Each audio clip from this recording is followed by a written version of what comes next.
नमस्कार, मैं रवीश कुमार।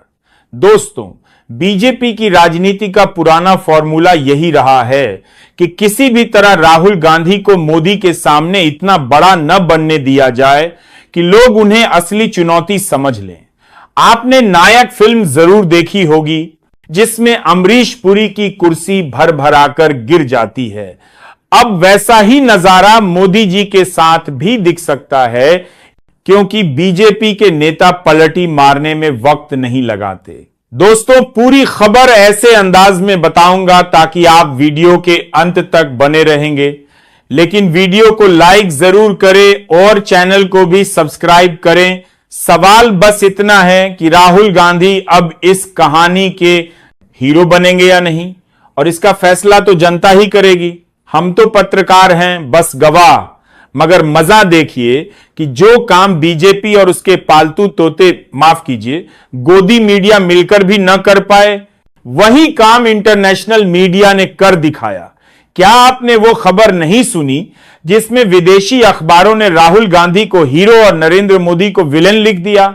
यहां तक कि साफ साफ कह दिया कि मोदी और अमित शाह को जेल में होना चाहिए। अब बड़ा सवाल है, इस खबर में कितनी सच्चाई है? आज इसी का खुलासा होगा। लेकिन पहले आपसे गुजारिश है कि इस वीडियो को लाइक करें, शेयर करें और कमेंट में लिखें कि आप हमें कहां से देख रहे हैं। और हां, गोदी मीडिया के एंकर साहब, टेंशन मत लीजिए, आपके विदेशी एजेंडे वाले तर्क को भी इस वीडियो में चाय की पत्ती की तरह निचोड़ देंगे। दोस्तों, इंडिया गठबंधन का जो विशाल मार्च हमारे न्यूज चैनलों पर ऐसे गायब कर दिया गया जैसे पड़ोसी की शादी में बिना बुलाए बारात, उसी मार्च को इंटरनेशनल मीडिया ने पूरे दमखम से छापा। नतीजा, एक दिन के लिए ही सही, राहुल गांधी और इंडिया गठबंधन का डंका पूरी दुनिया में बज गया। मैं आपके लिए वो खबरें लाया हूं जो आपको किसी और चैनल पर नहीं मिलेंगी, क्योंकि मेरा काम है आपको वो सच दिखाना जो आपको सोचने और समझने की ताकत दे।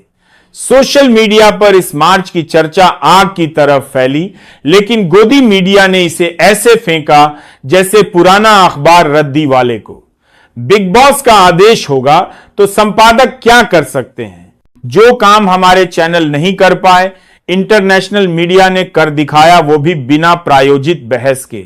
देखिए, न्यूयॉर्क टाइम्स जैसे बड़े अखबार ने कैसे लिखा कि सैकड़ों सांसदों को वोट रिगिंग के विरोध में हिरासत में लिया गया। सोचिए, जो तस्वीरें यहां टीवी स्टूडियो में गायब थीं, वही तस्वीरें दुनिया के सबसे बड़े अखबारों की सुर्खियों में थीं। जर्मनी का सरकारी मीडिया हाउस DW, ब्रिटेन का याहू UK, कतर का अल जजीरा, अमेरिका का ABC न्यूज, सबने साफ साफ बताया कि राहुल गांधी और विपक्षी नेता चुनावी गड़बड़ी के खिलाफ सड़क पर हैं। लेकिन हमारे चैनल, वे आपको बताएंगे किस नेता ने कौन सा कुर्ता पहना, किसने मुस्कुराते वक्त कितने दांत दिखाए। लोकतंत्र की असली खबर बाहर बिक रही है और अंदर TRP का लोचा चल रहा है। Reuters, AP, Los Angeles times, सबने इस मुद्दे को प्रमुखता से छापा। और यह सरकार सबसे ज्यादा किससे डरती है? एक चुनाव हारने से और 2 मोदी जी की विश्व गुरु वाली छवि पर दाग लगने से। अखिलेश यादव पहले ही 18,000 वोट चोरी का एफिडेविट चुनाव आयोग को दे चुके हैं, लेकिन क्या कार्रवाई हुई?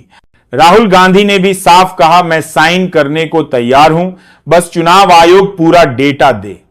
इस पूरे मामले के 3 अहम पहलू हैं। पहला, विपक्ष की एकता, दूसरा, इंटरनेशनल कवरेज, और तीसरा, मोदी की छवि पर सीधा वार। बाहर मोदी जी लोकतंत्र की जननी का भाषण देते हैं, लेकिन अब लोग पूछेंगे, जिस देश में विपक्ष सड़क पर है और चुनाव आयोग कान बंद किए बैठा है, वहां लोकतंत्र कहां है? यह परसेप्शन की लड़ाई है और राहुल गांधी यहां काफी हद तक जीत चुके हैं। टीवी चैनलों पर मामला डायवर्ट करने की पूरी कोशिश है, मगर सोशल मीडिया पर यह मुद्दा जिंदा है। कमेंट्स में जनता खुलकर बोल रही है, कई ऑर्गेनिक, कई प्रायोजित, लेकिन असर तय है। और अब असली धमाका, राहुल गांधी ने चुनाव आयोग को चेतावनी दी है, थोड़ा सब्र करो, पिक्चर अभी बाकी है। इससे बीजेपी में खलबली मच गई है। संसद में प्रियंका गांधी और सभी विपक्षी सांसद मीता देवी लिखी टी शर्ट पहनकर पहुंचे, पीछे लिखा था 124 नॉट आउट। असल में बिहार में चुनाव आयोग ने मीता देवी नाम की बासी है। वोटर की उम्र 124 साल लिख दी। दुनिया की सबसे उम्र दराज महिला 117 साल की थी। लेकिन चुनाव आयोग के लिए कुछ भी मुमकिन है, मरे हुए को भी पहली बार वोटर बना सकता है। ऐसे ही तो भाजपा के खिलाफ एंटी इनकम्बेंसी का असर खत्म हो जाता है। दोस्तों, यह तो बस एक मिसाल है, अभी बहुत कुछ बाकी है। इंडिया गठबंधन का यह प्रदर्शन संसद के बाहर इसलिए भी खास है क्योंकि संसद के भीतर एक अहंकारी सरकार विपक्ष की बात सुनने को तैयार नहीं। दोस्तों, इस मीता देवी वाली कहानी पर अगर आप गौर करें तो यह महज एक नाम या एक वोटर कार्ड की गलती नहीं है, बल्कि यह उस पूरे सिस्टम की पोल खोलती है जिस पर हमारी लोकतांत्रिक प्रक्रिया टिकी है। सोचिए, अगर एक 124 साल की महिला को नॉट आउट दिखाया जा सकता है तो फिर कितने और भूत प्रेत इस वोटर लिस्ट में नाच रहे होंगे। और क्या यह सिर्फ बिहार की कहानी है? बिल्कुल नहीं। सोशल मीडिया पर अब अलग अलग राज्यों से ऐसी दर्जनों तस्वीरें और दस्तावेज वायरल हो रहे हैं। कहीं 110 साल का किसान पहली बार वोट डाल रहा है तो कहीं 98 साल की महिला अचानक मतदाता सूची में जुड़ गई है, जबकि परिवार वाले कह रहे हैं कि उनका देहांत 20 साल पहले हो चुका है।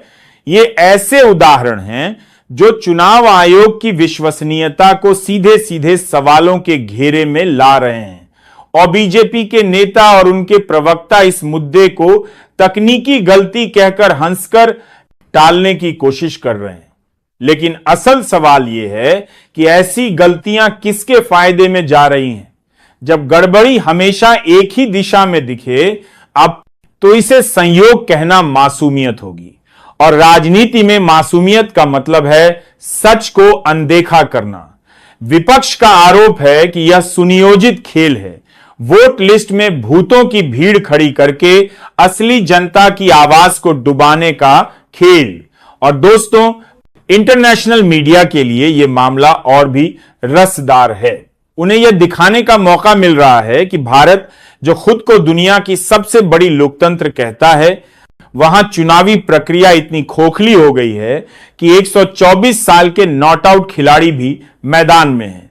विदेशी अखबारों के लिए यह सिर्फ खबर नहीं बल्कि एक प्रतीक है, एक ऐसा प्रतीक जो मोदी सरकार की छवि पर सीधा वार करता है। वहां चुनावी प्रक्रिया इतनी खोखली हो गई है कि 124 साल के नॉट आउट खिलाड़ी भी मैदान में हैं। विदेशी अखबारों के लिए यह सिर्फ खबर नहीं बल्कि